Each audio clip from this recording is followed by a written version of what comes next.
I spot Sonia and Sarah on my way back to my room, and I nod a quick greeting, but Sarah grabs my arm. "Have you seen Castle?" she says.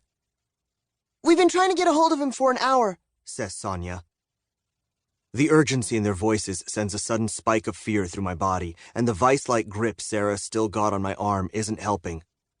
It's not like either of them to be so anxious. For as long as I've known them, these two have always been gentle and generally calm, through everything. "What's wrong?" I say. "What's going on? Anything I can do to help?" They shake their heads at the same time. "We need to talk to Castle." "Last I saw him, he was downstairs talking to Warner. Why don't you page him? He's always wearing his earpiece." "We've tried," Sonia says. "several times." "Can you at least tell me what this is about, just so I don't have a heart attack?" Sarah's eyes widen. "Have you been experiencing chest pains? Have you been feeling unusually lethargic?" Sonia chimes in. "Shortness of breath?" Sarah again. "What? No, guys, stop. I meant that as a figure of speech. I'm not actually going to have a heart attack. I'm worried." Sonia ignores me. She rummages around in the messenger bag she carries around in case of emergencies and unearths a small medicine bottle. She and Sarah are twins and our resident healers, and they're an interesting combination of gentle but extremely serious. They're doctors with the perfect bedside manner, and they never let any mention of pain, illness, or injury go ignored. Once, back at Point, I said casually that I was sick and tired of being underground all the time, and the two of them forced me into a bed and demanded I give them a list of my symptoms. When I was finally able to explain that I'd been joking, that sick and tired was just a thing people say sometimes, they didn't think it was funny. They were irritated with me for a week after that.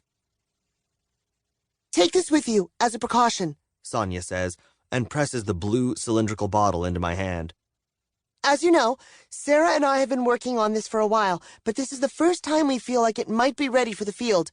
That," she says, nodding at the bottle in my hand, "is one of the test batches, but we haven't had any trouble with it. Actually, we think it might be ready for production." That gets my attention. I stare in awe at the bottle in my hand. It's heavy. Glass. "No way," I say softly. "You did it?" I look up, look into their eyes. They smile at exactly the same time. These two have been working on creating healing pills for as long as I can remember.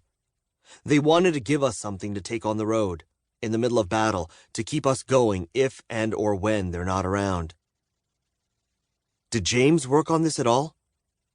Sonia smiles wider. "He helped." Yeah? I smile too. "How's his training going? Everything okay?" They nod. "We're about to go pick him up, actually," Sarah says, "for his afternoon session. He's a fast study. He's growing into his powers nicely." Almost without realizing it, I stand up a bit taller, puff my chest like a peacock. I don't know what right I have to feel proprietary about that kid, but I'm so proud of him. I know he's got a big future ahead of him. "All right. Well," I hold up the bottle. "Thank you for this. I'm going to take it with me because," I shake the bottle, "this is amazing. But don't worry. Seriously.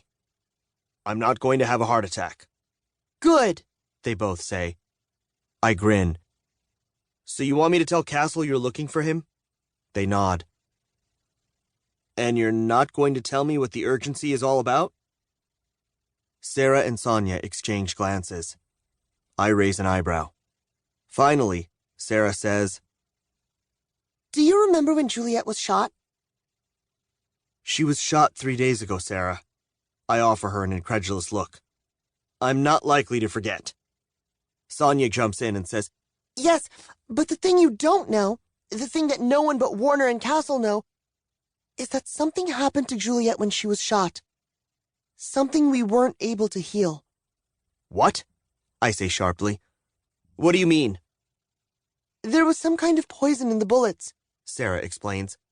"Something that was giving her hallucinations." I stare, horrified. We've been studying the properties of the poison for days, trying to come up with an antidote, she says.